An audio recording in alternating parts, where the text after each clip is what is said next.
Hey everybody, this is Mike Westerdahl here with CriticalBench.com. I've got AJ Roberts on the line. He's an elite level powerlifter. Some of his best lifts include a 1,008-pound squat, a 750-pound bench press, and he's pulled 755. He trains at the famous Westside Barbell Club. He was a strength and conditioning coach at the University of Idaho, and now he helps manage one of the largest fitness consulting companies in the world. We're doing this interview today. We're going to be talking about Westside Barbell Club and some of the Westside training methods and some of the fallacies and kind of just talk about the training there. So welcome, AJ. Thanks a lot for being on the call. Is there anything I left out? Oh, no, I think that's it. It's so hard when I hear those intros because everything changes so often for me. I deadlifted 760 at my last meet here. Congrats, man. A couple weeks ago. So I bumped that up, and hopefully I get everything else moving. But, I started out, like you said, as a strength and conditioning coach at the University of Idaho, and that was, several years back now. From then, I moved to Kentucky, ran a health club out there, and, finally ended up here in Columbus. So it's kind of been a whirlwind over these last few years, and so it's funny when I hear that to see where I've come from and where I'm at now. And pleasure to be here on the call. Looking forward to answering some questions today. Yeah, for sure. And those 5 pounds on the deadlift to a powerlifter, every 5 pounds counts, so we don't want to get that wrong. So, AJ, we mentioned you train at Westside Barbell Club in Columbus. That's where you're living now. Just to kind of clear the air and just start things off, let's define Westside, because a lot of people have heard about it. They know it's a gym. They know it's a training style. Could you just give us like a background on the word or the gym or the training just to get things rolling? Yeah, it's funny because before I moved here, I always thought Westside was what you read about, was the articles that Louie wrote. And what I kind of realized is Louie writes about the training system, the conjugate method, and or the Westside system. But the Westside itself it's kind of like its own little world. It's like an NFL team. What goes on inside. Unless you're there, you really don't know. And so, when people come and visit, they say the same thing. They're blown away. And really, you can't experience Westside unless you go, you visit, you train. You really don't know what Westside is. And, I've said before, I was probably one of their biggest fans. I had, bought every DVD that Louie had put out there, read every single one of his articles, had printed them out, put them in a file folder to go back through.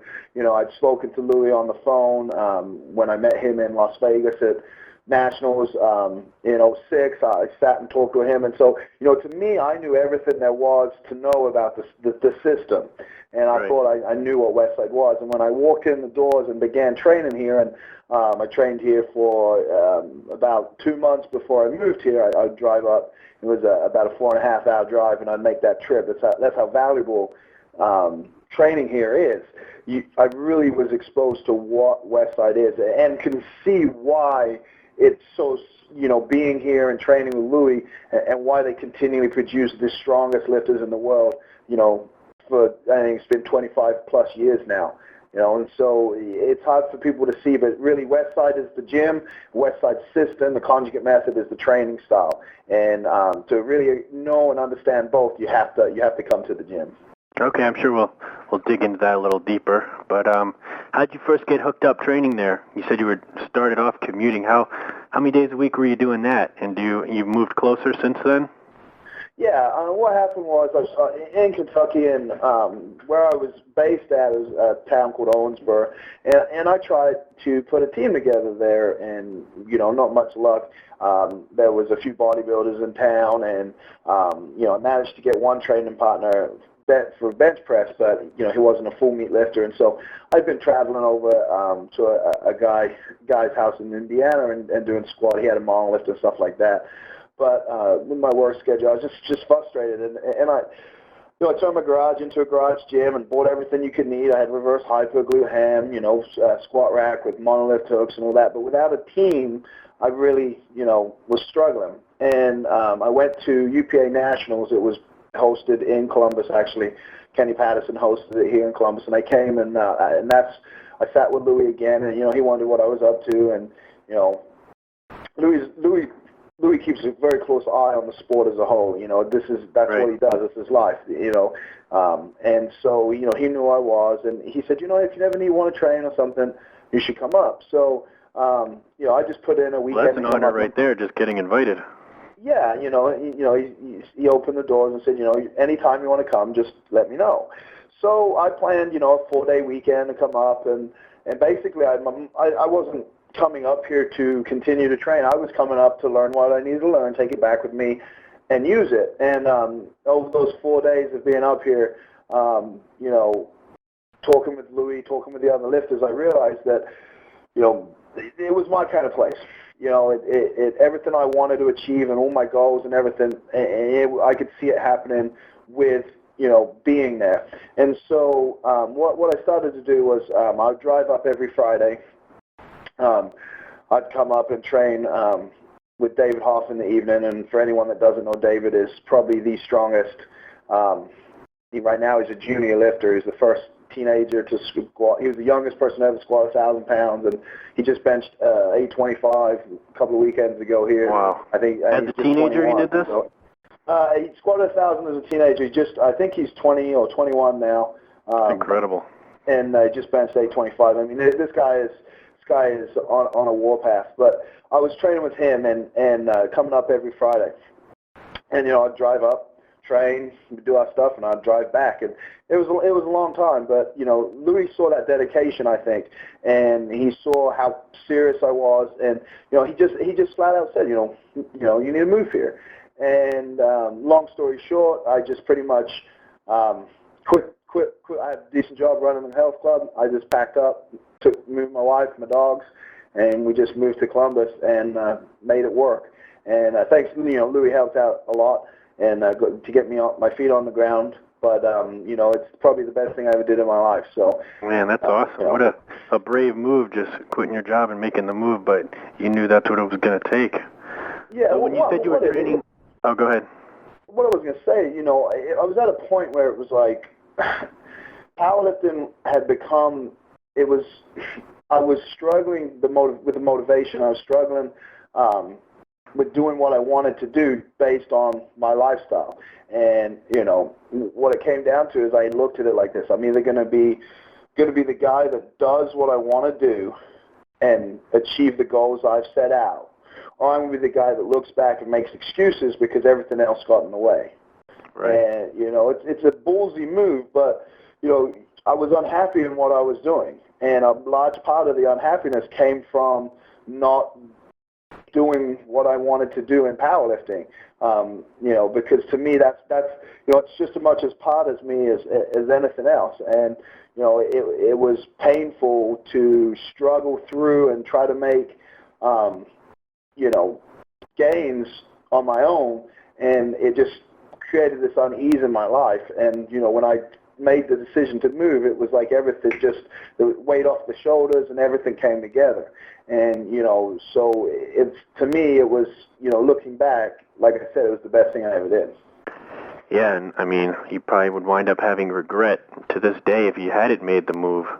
But when you were training out of your garage, at that time, was that when you were kind of in between? Because you used to train with Brent Mikesell, one of the world's greatest squatters at one time. How is it different training with him as opposed to how it is at Westside now? Yeah, when I trained with Brent, that's when I first started in powerlifting. I guess for me, I always thought a team was important. From when I started in high school, training with the other football players, it was always a competition in the gym, and that really pushed each other. And I saw the importance of that. So I went to college, I looked around, and Brent lived about an hour away, and so I started commuting and training with him. And when I trained with Brent, I was, new. I was fresh. I had no experience whatsoever in the sport. I'd done a couple of deadlift-only competitions in the WABDL, but I had never done a full powerlifting meet. And Brent pretty much trained me, showed me everything there was to know, but Brent never had a big team. There was 3 or 4 of us on a consistent basis, maybe 5 or 6 at one point, and the weights that got moved around were always heavy, and I would always watch and kind of spot and load. And so for me, I was always seeing Brent work up to, regularly 800 pounds in the gym, and I've seen him do 1,000 for a double and stuff like that. And so numbers like that were just numbers that got done. And so I made lots of progress really fast, and I think a lot of that was based on I had no conception of what heavy was. I didn't fear any weight because I saw these massive men moving this weight on a regular basis. So to me, that was where I wanted to get to. And so everything in between was a path, was a stepping stone. And I, would jump 50 pounds almost, it seemed like, every meet. And, the Brent is a very laid back, very calm, relaxed person. And, in essence, he teaches through doing. He does and watch, and, you learn. And it was great. I never really had to think. I just followed. And I talk to Brent still, and a large part of where I'm at is because of him. But Brent got to a point where he wasn't able to lift anymore, and he had young children, and those things became that became his priority. And so the training structure broke down, and the team kind of dissolved, which there's no fault of Brent. You can't go on forever at that level. It seems like it happens to a lot of teams and a lot of gyms, actually. Yeah, and so we just didn't have the numbers to start with, and it pretty much was at one point just me and Brent, and so when Brent left, there was me and then we got some younger guys going, but it became to a point where I went from being the youngest, the most experienced, to the most experienced with the biggest numbers. Right. And it took me a long time at that point to move forward. And that's when I really started studying powerlifting, because in college I was very much into the coaching and the sports. And you played football in college? Did you play football in college? I'm sorry. No. I helped as a strength and conditioning the whole time in college, and so I'd always looked into that. But as far as studying of powerlifting, I just learned from what I learned from Brent, and he always mentioned about Westside and that's kind of when I really started learning about it all. And after a while there on my own, that's when I took the job, and that's kind of the in between. Now, when I got to Westside, there's a lot of people, and there's a lot of competition, and it's very different. How many guys are there right now, or when you first got there?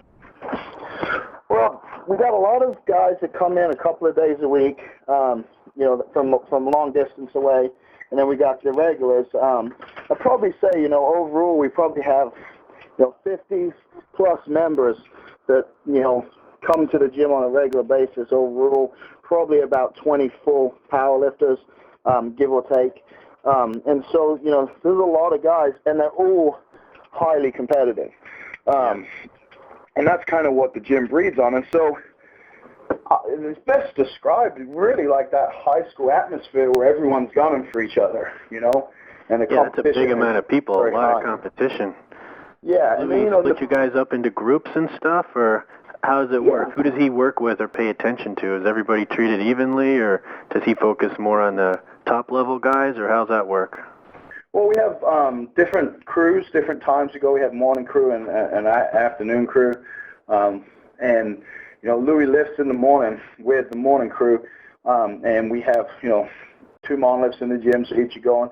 And, he tries to help everyone, but, he does, the top guys, he actually seems to allow you to do more of your own. He's a little more hands-off because, he assumes you're to the point where, you kind of know what you need to do. And we have a lot of us have conversations with Louie outside of the gym about what we need to do in the gym, and so he expects you to get it done. So that's kind of how it works, But, as far as the differences go, it's kind of going from, me being a follower and just seeing what's happening to me, like, being a competitor and, forcing myself to get better. It's kind of a do or die, So definitely more competitive. That's the difference. Wow, sounds like an awesome place to train. Tell us some more about Louie, what he's like. I'm sure everybody in this call knows who Louie Simmons is. He's a pioneer in strength training and an icon to the sport. What's it like, seeing him or working with him? Yeah, I give Louie a lot of flack, but he's an evil genius, so to speak. The guy, you get talking to him, and a lot of people have pigeonholed him, as like the powerlifting guy or whatever. But he continues learning. He's very open to new ideas. He just expects dedication, and a lot of people, who for what reason step away from the sport or stuff like that. Once you're done, and Louie, moves on to the next project, so to speak. He, as a person, I mean, he's great. He knows exactly what you need to do, and he'll tell you what to do. Whether you listen is up to you. He doesn't force anyone to do anything. But, just from being here, with him, like, he just watches, observes, tells you what you need to do, and if you do it, it works. And it's kind of, you can argue with him, all you want, but, until you prove him wrong, he's going to continue to coach and tell you. And, the guys that listen seem to always be making progress, so it doesn't really make sense to go against him. But, he's like a... Would you say it's like a true coach-player relationship? Like, if you're on another team or something, you kind of just listen to your coach. You're friendly with each other, but you probably don't hang out and stuff. I mean, is he more, someone you just listen to what he says, and he's like the authority figure at the gym, and once you're off the team or you graduated, then there's new freshmen coming in he's working with, so. Exactly, but, Louie does like to get his hands dirty, he's just like that. He's the coach, and you're just kind of like if it was an NFL team, once you're washed up and done, the coach, they don't have time for you. They have other things going on. But, Louie likes to get his hands dirty and get in there, and, he still lifts. I mean, he's in his 60s now, and he still lifts hard, as much as he can, and, setting, he's doing exercises and, breaking, records on certain things, and, man, the guy is just as competitive as the next one, and, he learns by doing, and for anyone that comes to visit, he'll get in competitions with and stuff like that, and, it's a great coach, and I'll be grateful for Louie. Even in the short time I've been here, this is a time in my life that will never be forgotten. And like I said, right now it's everything I could want. For sure. Hey, do you guys ever have just riffraff just try to walk in and not even realize what they're trying to get themselves into? I mean, you can't just be an open door to anybody who wants to come in. What are the requirements as far as visiting or becoming a member of the gym? How does all that work? Well, yeah, it's kind of funny. There's got to be some funny stories, just people walking. Yeah, it's a private gym, but for a lot of people have shown up at Louie's house because that's the his business address is on there, and they've shown up there, and kind of randomly, so they're constantly having people knock on their door there. But no, I guess there was a time when some guy kind of walked in with his gym bag and just kind of looked around and started setting up on a bench press and kind of nonchalantly like you would if you snuck into a health club or something. But he was politely asked to leave and was never seen again. But we get a lot of we get a lot of people who would really like to come and train, and the problem is with the level we're at, people can't just work in, Right. The weakest guy right now in the morning crew squats 730 pounds. That's our weakest guy. And, Louie is on him all the time. And, you can either take it, this guy's either going to quit or he's going to get stronger. He has two options. And, he's chose to get stronger continually. But when our weakest guy is has a 730-pound squat, we can't have someone coming in who can't keep up. Because, that group, the lowest is 730. We don't have a lower group for him to work in with. So you basically got to at least get to that point before you could even try to be a member of the gym. People will come in and say they do this and say they do that, but you can't lie about numbers, and it shows through very quickly. Right, your first workout. Several people have Louie has spoken to and said, look, right now, you're not strong enough to be here. Come back when you're ready. And he doesn't do it to just be, an ass. He does it because he's trying to create world champions. And if he has to spend all his time, teaching someone the very basics, it's so restrictive. He only has so much time, and right. We're there, and the majority of us have moved from, out of state, different cities in Ohio, have moved there. So, he's very protective of that, and it is an elite group. As far as visiting goes, I've never seen Louie turn any visitor down. We just, people come, to see what we're doing, maybe get a workout in, while they're right. there.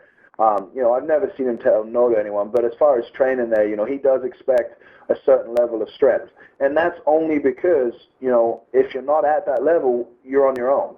And if you're on your own, you're not going to get better. And there's different thoughts on that, but it obviously works, and it's been working. And, I don't think anyone can knock the results. So, and of course you get the people who come who seem like they're going to do awesome, but just can't handle the pressure. They don't train that hard. Strength has kind of been easy for them, and that, or they get to a level. Maybe they were the big fish where they were. Yeah, so they can't hack it. Exactly. So we get all sorts come through, and as Louis say, only the strongest survive, or only those of us who are the most dedicated survive. So it's interesting to see that, and thankfully. Has anyone ever gotten kicked out, or what would you have to do to get banned? Maybe just being lazy, not showing up, or things like that. Yeah, the biggest thing is you got to be there. It's a team, so you got to be there for each other, And if you're not going to be there, you got to let everyone know. Got to be a team player. I mean, even if you're hurt or it's not your meet, you still got to be helping out. Yeah, if you played for a professional team and didn't show up to workouts, you wouldn't get to play. It's as simple as that. And the other thing is, it's unfortunately, and I don't really know why people choose to do this, but they start to doubt the methods, or they want to do something different. They see what Big Iron is doing, or what Metal Militia is doing, or all these different gyms that are out there. Maybe they're friends with people from there, or they just they're intrigued by those, and they want to do their own thing. And like Louis said, look, this is Westside Barbell. We train this way, and if you don't want to train with the system, don't come and train there. If you played. Like I said, if you played for a sports team and didn't want to run the plays, you're not going to play. Right, like your quarterback calling audibles from plays that aren't in the playbook. Yeah, it's fine. Plays don't work, but you got to do what you're doing on that team.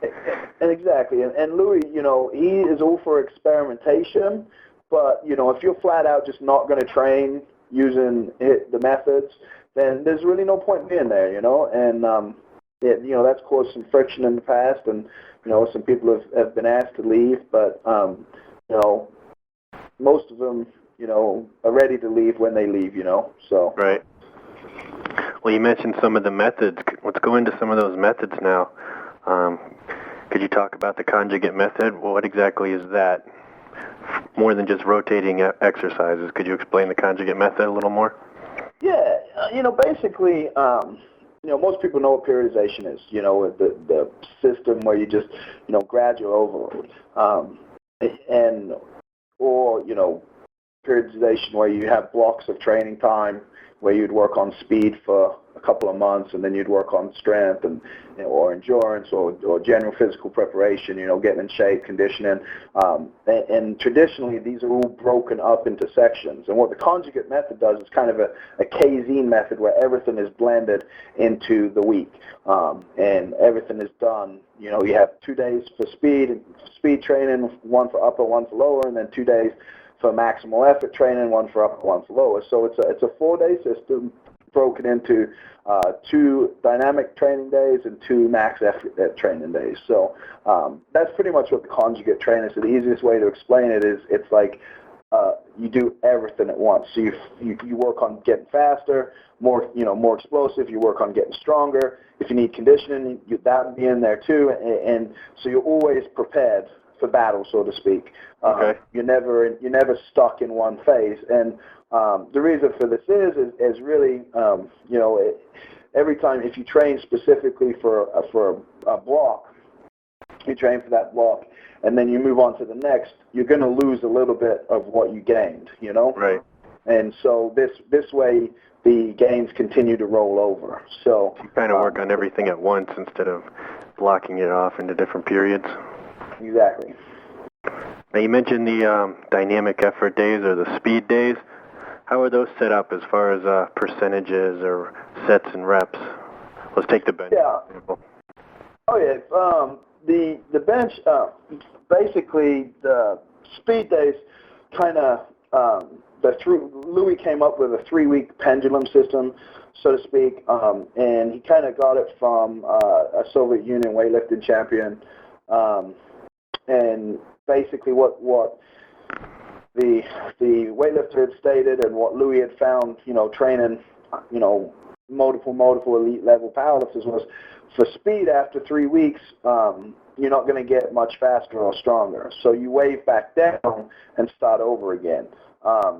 And traditionally, like, it kind of varies depending on who you are, but traditionally, we're going for first week, like 45%, 50%, 55% for 9 sets of 3, and we do that based off of Prilipin's chart, which is a weightlifting chart that was created that basically says how many sets and reps to do based on percentage that you're using.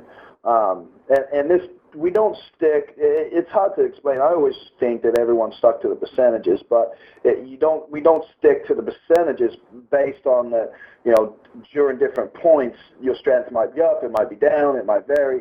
So, we really go on speed, and the percentages are kind of benchmarks in our head, like we know we should be around this weight. Okay. If your raw max, if you bench 500, 225, you're going to be around that weight for speed. But if you're slow, we'll strip the weight off. If it's really fast, we'll go up in weight. So the percentages, a lot of people see the programs that Louie lays out and think that's exactly what you do. But really, they're just more guidelines for us, and we vary on that. And so that's kind of, we do 3-week waves, and we just vary. We go up a little bit every week. We usually are using accommodating resistance, mini bands. Yeah, I was just going to ask you about that. That's with the speed work mostly? Yeah, mainly with the speed work. And, we'll do some max effort work with that stuff, but, the speed work just consists basically 3 weeks of the same exercise. And I used to think, I'm not sure why I thought this, I don't know if I just missed it in the videos or something, but I always used to think speed work was like, for the bench was always, straight barbell, with mini bands. But after being here and talking to Louie, you can do speed bench with, variations. So you could do like a floor press for a speed bench. You can do, say, a board press for speed, like speed waves, cool. So it doesn't always have to be full range. Idea as you. So it doesn't always have to be full range bench. And that's something that, I did not realize until I came here. But, basically you do the 3-week wave and then you wave back down. And, when you get stronger, you may go up a little bit, only if the speed's there. But the purpose of it really is to just, learn how to be explosive and get your technique down, and that, that for me has really helped, the repetition of that movement over and over again. And, the 3 reps are based on the time under tension.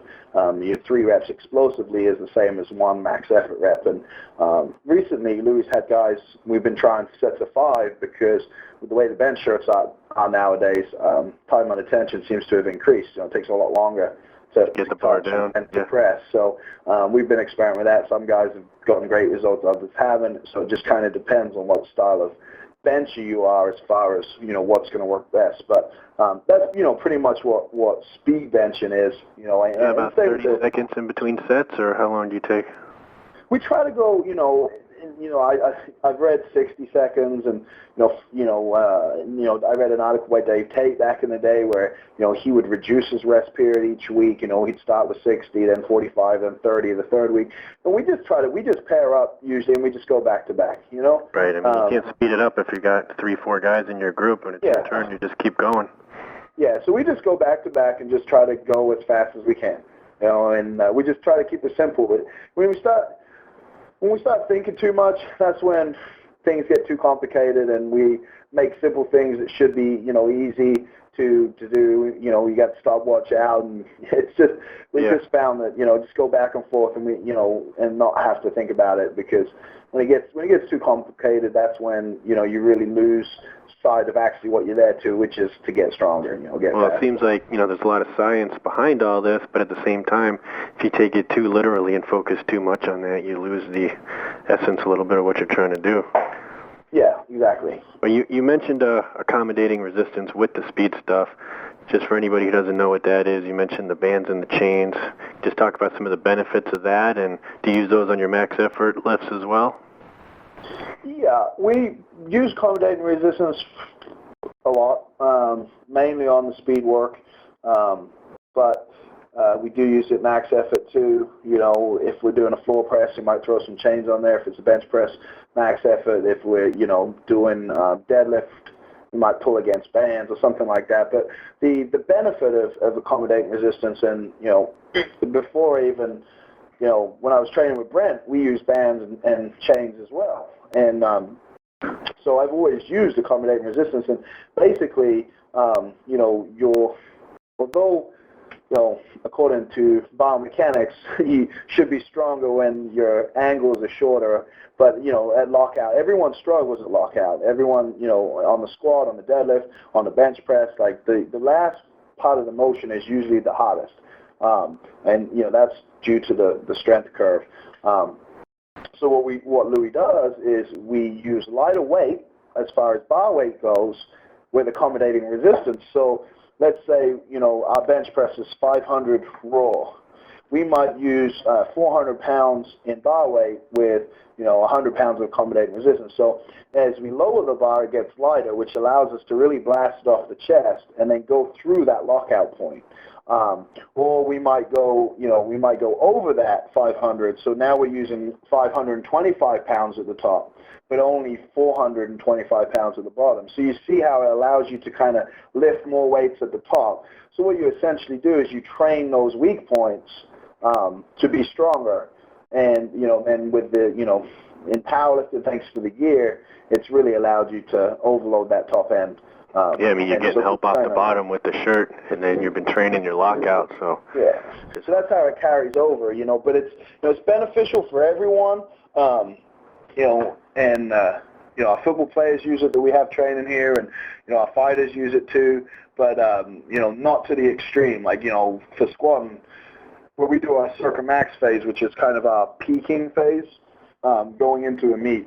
We use a lot of band tension, 500 pounds of band tension. So, we don't have our athletes use that much band tension, but, you can see what I'm saying as far as it allows you to use less weight on the bar and more weight at the top. So, in essence, you're not killing the body trying to get, that little bit stronger.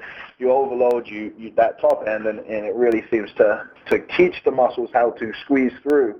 And then when you go back to that straight weight, for full range of motion and stuff, it seems a lot easier. So, I mean, right. I've always used it, and it's always worked. So, and I know there's people out there who, aren't big fans of it, but, I mean, I've always used it. It's always worked. So, I haven't seen it not work for someone. So you don't do it, I don't know if this is true. Does it overload the CNS if you do it too many weeks in a row? We talked about this. Louie just held a seminar here recently, and we got into talking about the CNS. And what we did, most people really don't kill their CNS. What most people do is they tap out mentally before they right. tap out physically. And so, you can get, overuse injuries. If you're going against heavy band tension all the time, your joints are freaking going to hurt. It's just what's going to happen. Right. And at that point, are you smart enough to take a deload week, to do what's right, as far as icing the elbows and that stuff, or are you going to push out and blame the exercisers? And so, that's kind of, I don't really, the CNS fatigue thing and the burnout and all this, I think it's a lot harder to do than what most people think. I think what most people get is they're too tired, so. Yeah. Or just the overuse injuries, like you said, more so than the CNS. Yeah, and, it's just what I've seen, and I've seen a lot of people say that, oh, my CNS is fried, but if your CNS is fried on the bench press, your CNS would be fried on the squat. Right. You'd be exhausted all the time. You wouldn't be able to do anything. You wouldn't be squatting heavy but not be able to bench. So it's kind of, I think a lot of it is a mental thing. People break down mentally. They're mentally weak and they can't handle that, or they're out of shape. They're not conditioned. So. Speaking of mentally, we talked about this. You got your interview coming out next month in Powerlifting USA. We talked about what it takes mentally to train at Westside, and why do you think most people just couldn't hack it there? Well, kind of talked about this a little bit. Yeah, we were saying, when you come here to get stronger, and Louie is going to do everything to get you stronger, and he's kind of like the old school coach. He's not going to be your best friend and tap you on the shoulders. And some people do very well in that system, and some people don't.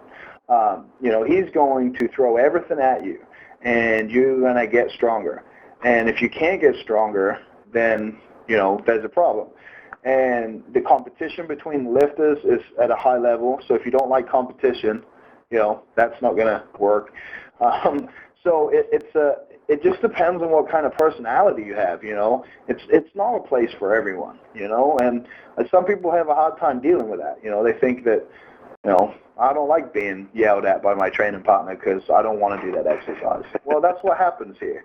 So if you don't like it, don't train here. It's not like you're forced to be there. Exactly. It's a privilege to be there. Yeah, and, a lot of people like to be the strongest guy in their gym, and then they come here, and they're thrown in with a group of people that are stronger than them. And, the thing with here, we do so many different exercises for our max effort stuff. We continue, with max effort, you're rotating every week. So we're always doing different exercises. So you might kick ass one week, but then the next week, the exercises hit your weakness, and you struggle. Right. And so you need to be able to handle that and come back the next week with aggression. And with check your ego at the door and get better at what you're weak at. If you come in and you suck that week, you got to be able to handle that. And a lot of people can't handle getting beat, and they get beat, and you see their world get crushed, and then they win, and it's like they're on high again, and you got to be able to understand, hey, sometimes I get my ass kicked, and sometimes I'll kick some ass. It's like if you're a fighter, at some point you're going to get knocked out, but you got to keep fighting, so right. That's kind of the way it is. It's a very aggressive place, lots of testosterone in there, and it's pretty much fight or flight. And some people, I don't know why, but they don't see it like that. They think everyone should be best friends, and all of this. And I love the guys I train with. We hang out, we do stuff, but I'm after all of them. I want to be the strongest in that gym. I want to have my name on that record board, and I'll do whatever it takes for me to get there. I'm friends with these guys, but I still want to kick their ass, and when I beat them on something, I feel freaking proud of myself, and I know they feel the same, but for some people, they like to be everyone's friend. They don't like to do that, and so, that mental side of it, some people are cut out for it, some people aren't, and, there's gyms all over the country, so if you don't like it, just leave, if you don't want to do what we're doing, just leave, you don't need approval from us. Right. Are there any girls that train there? We got some girls that train there. They kind of have their own little crew. I don't think they would probably fit in too well with us. But, it's interesting because the girls we do have train here have the same attitude as us. Right. They're chasing those world records. They want to be the best. Worried about offending them or anything. Yeah, and so, sometimes, it's hard in a group because there's friction, because you might have two guys who are really close to each other and they're going back and forth, and especially if they're the same weight class, Right. And it comes easy for some people, it's harder for others. So there's a lot of times there's friction and stuff. But it's funny because the girls we do have in their training, they have that. They have a little bit of that attitude, and I think that's why they are training there. Because a lot of them they want to learn from Louie, and they get that. But then they do enjoy that competition, and it's kind of what sets them apart from most of the other females that you see out there training who are either training for weight loss or something like that. I mean, these are right. highly competitive girls. They usually come from a real sporting background, and they're strong. we got some real strong girls in here, you know. So Molly Edwards, she trains here. I think she squatted 500 in her first meet. So wow. 450 or 500, you know. So we got some really strong girls, and then we got Natalie Harrington. I think she did 450 her last meet. And I might be off a little bit on those numbers, but I mean, this girl, Natalie, I think was 132 or something like that. So I mean, 132 pounds squatting 450. She might even be lighter. I could be wrong, but I mean, they're aggressive, they're strong, and you know, they're just kind of like guys, a little bit. Guys thinking about visiting, don't even walk in the door unless you can at least beat the girls. Yeah, we got girls here who would just embarrass people, you know. Laura Phelps, she lives in Cincinnati now, but she comes over and trains. You know, I think she holds the world record at in the 181s at like 771 or something. So I mean, you're talking about people who, you know, these girls are serious, you know, and they're not your average girl, and they have that attitude, and they're there for the same reasons we're there. You mentioned earlier some athletes, like you mentioned fighters and stuff. Do you have non-powerlifters training there, and how do the Westside methods help non-powerlifters in their sports? Yeah, we have right now we have quite a few football players training there, being the summer. And they do, you know, they use the same methods of us, but it's changed a little bit. They'll do higher reps, like 3s and 5s, more to mimic their time on the field and stuff. And, you know, Louie, there's a little bit different as far as what we need, what they need. They still squat, bench, and deadlift, but they'll do, you know, 3 reps instead of max, like I said. And they always use a box squat, but they'll vary the box squat height, you know, to try and hit their glutes and their hamstrings from different angles, so that they, you know, because they're in different positions on the field a lot of the times, and so we want to make sure that they can explode from every single position. You know, in powerlifting, you go up and down, and it's the same distance every single time. So, you know, we don't train with high boxes, and you know, we train a certain height unless we have a weakness we need to hit. But, you know, so football players, we vary their heights. Obviously, they're not going to need the gear and stuff. Yeah, exactly. They don't use the gear. You know, Louie will put some of them in loose briefs if they, you know, like to protect their hips and stuff, if we want to get them out wide squatting and stuff. But in majority, their feet are in a little bit closer because they're never in a sumo stance, you know, and things like that. And they do a lot of sets, and a lot of that comes down to, like, Louie, you know, we want them to be explosive every single play, and there's a lot of play, so we do a lot of sets for them. For benching, they'll do, you know, again, higher reps, and the exercises vary, pretty much, you know, the same as far as building them up, you know. Very explosive. We have the football bar that the football players use if they have any shoulder problems whatsoever, which, you know, a lot of football players have shoulder problems, and that comes from, you know, from that wide elbow bench too. Everybody does before they learn the powerlifting style. Yeah, so, you know, we fix that, and, you know, they do a lot of box jumping, you know, different heights, weighted box jumps, stuff like that. And then they do a lot of general physical preparedness work. They do a lot of sled pulls and prowler pushes. And they don't always do sprints and stuff. And Louie has them do a lot of walking and things like that. You know, just depends on how they feel that day.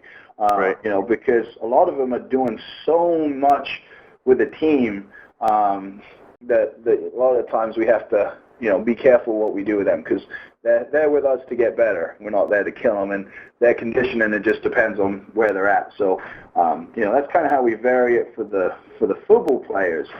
For our fighters, they use the methods, but they do a lot more time sets, like time kettlebell swings, you know, 5 minutes and stuff like that. So it's more resistance cardio almost, kind of like strong.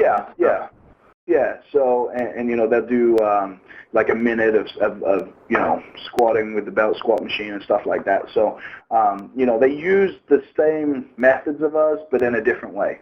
So that's probably the best way to put it. You know, Louie looks at them the same, looks at their strengths and weaknesses and stuff like that, and determines. I mean, you take a fighter and have him go jog 5 miles. That's not going to carry over into a fight when they're pushing and pulling on somebody the whole time.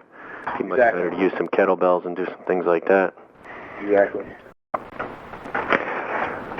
So I want to talk about Westside as far as where it originated from. Louie popularized it in the U.S., but it's based on some Russian methods. I don't know the whole history on that. Do you know some of where the Westside methods originated from? Yeah. You know, what happened was Louie was using, you know, basic periodization. And, you know, with that, he would, you know, going into a meet would get heavier and heavier every week. And, you know, he would do numbers in the gym and then go to the meet and be 100 pounds off or 50 pounds off. And he could never figure out what the heck was going on. And he would talk to the other lifters, and they had the same problem. And he said, you know, there's got to be a better way. And I believe he got seriously hurt, and so, you know, he said, this has to stop. I have to find a better way to train. And he started, you know, getting a bunch of books from overseas, and he got a bunch of stuff from the Soviet Union and read about the Dynamo Training Club. And basically they used a system where they rotated, they do lots of max effort exercises, and I think they had like 15 exercises or something like that, which they rotated through. And, you know, basically Louie started experimenting with that, and that's pretty much where he got most of the ideas from. And, you know, he started using it with other people. You know, he started with just himself in his basement, and, you know, he was using it, he was getting results, and he started building a team up. He had like 5 guys or something training in his basement, and you know, everyone who did it, it worked for. So it just kind of spread from that, and then, you know, I think he used it, he said like 5 or 10 years or something. It was a long time he was using before he ever wrote about it. And, you know, they had, you know, national champions and stuff like that, you know, using the system before he ever started writing about it. So, I mean, it's been around for a long time, and it's kind of like an evolutionary process. It's always changing based on the demands of our sport. You know, the gear changes. Yeah, I was going to ask you the next question, how Westside has evolved since, you know, 10 years ago now. When Louie started using these, they lifted, you know, basically raw, you know, and then the first Z suits came along, you know, these paper thin suits, and you know, it's evolved into what it is today, you know, and so the system has had to evolve around that, you know, and you know, we still box squat and we still do stuff like that, but there's, you know, we get in our gear, you know, I'd say more frequent than they ever used to. I believe, you know, I think Louie said for a while they didn't put that gear on at all. They just put it on at the meet, you know. Right, and then it started being just like 6 weeks before the meet, and now you're in almost every week. Yeah, we don't go full gear every week. There's still a huge focus on getting stronger, you know, which is kind of different to most gyms out there in powerlifting right now. You know, we don't spend you know, we're not in our shirts every week. We're not in our full gear every week. But, you know, we use briefs on the squat every week, you know, and obviously now we're using our briefs, you know, better than they were back then. And, you know, we gear up going into a meet. You know, we do our Circuit Max phase, you know, with our suit bottoms on. We take, you know, we go in our shirt probably once every month at least, like we're getting in that shirt. But what's important for people listening to understand is most of us who are doing this come from doing geared work all the time. And most of us are at the point where we know gear inside out. So for a beginner, I would suggest they probably need to get in the gear a little bit more because they need to learn the gear. Once you learn the gear, then you don't need to be in it all the time. But and likewise, you want to have some kind of base before you even exactly. Yeah. We keep most people who come and visit. You know, our advice is, you know, get stronger before you try to get back in the gear. So it's just depends on where you're at. But, you know, if you go to Westside's website, which is Westside, I think it's westside-barbell.com, there's an article section there, and it's got everything on that Louie wrote since the beginning. So you can go, if you like me and you like learning this stuff, you can go through and read them all. Yeah, for sure. And you can kind of track that process. And if you just want to see what we're doing now, you can read the latest articles. So. Yeah, I think I could talk to you all day about this stuff, AJ. You're extremely knowledgeable on this, and appreciate everything you're doing. But I don't want to keep you on the line all day. You just mentioned the Westside-Barbell.com website. You've also got a book, don't you? And you've got your bench press program coming out. Where can people learn more and get a hold of you if they have any questions or anything? Yeah, Louie just wrote a book called Westside Methods. It goes over pretty much everything, and that's available in hard copy or ebook on the Westside website. It is westside-barbell.com. And then as far as I got a bench press product coming out, it's really not aimed at powerlifters. The way it evolved, I was talking with someone, and they didn't have bands, they didn't have chains, and they were like, what can I do? And I said, well, there's this program I did. When I wanted to get to 400, I used it, and when I wanted to get to 500, I used it again, and I used it periodically over the years, and I always kind of kept it to myself, and I didn't really think anyone else would benefit from it for whatever reason. I don't know if it was because most of the people I talk with are powerlifters, and so I really hadn't shared it, but I realized, when I found it, I was at a point where I had been trying to increase my bench for so long, and it just hadn't gone anywhere. And then I kind of stumbled on this program. It was like this, secret program, and it was a program from overseas and all of this, and it was just a 6-week program. But I used it, and it got great results. And I used it with clients when I was, doing personal training. And so, but I kind of never really thought about doing anything with it. And then someone said, there's a lot of people out there who don't have bands, chains, that don't train, at a gym that has ball presses and foam and right. This fancy stuff, and there's a lot of people who don't like to do max effort exercises because they're training just 1 or 2 of them, and they don't have the spotters to do that, and someone said there's a lot of people out there who could benefit from this, so I decided to try to put it together, and it's actually more of it's like a video product. Like I go through the setup and everything, cool. How to set up properly, and then there's the program there, and then I have some pretty cool bonuses I'll be throwing in. I'm putting that together right now, hopefully to be launched the end of the month here. But for now, if you go to upyourbench.com, there's going to be a free report there. It should actually go up today, so by the time you're listening to this, it'll probably be up. And I put together 36 of the biggest bench press problems, and you can get that there and opt in for that. And then when the product goes live, you'll get. That's my dog in the background, right? I think my dog was barking earlier. You can opt in to get that, and then you'll get a special heads up on when that goes live. So cool, yeah, and keep an eye out on criticalbench.com for that too. It's an awesome video coaching, great product. Going to be promoting that, and like AJ said, there's a ton of people out there that just don't have access to all this specialized powerlifting equipment and barbell clubs. I mean, it's hard to find those gyms and those groups of guys. So this is something you can do at any gym. Get yourself up to that 400-pound raw, which is a great achievement. So definitely looking forward to finding out more about that program and sharing it with you guys. So thanks again, AJ. It was awesome talking to you. Really appreciate you taking the time today. And I'm sure we'll talk to you real soon. Looking forward to seeing your interview next month, too, in Powerlifting USA. Thanks, Mike. Appreciate it. All right. Talk to you later.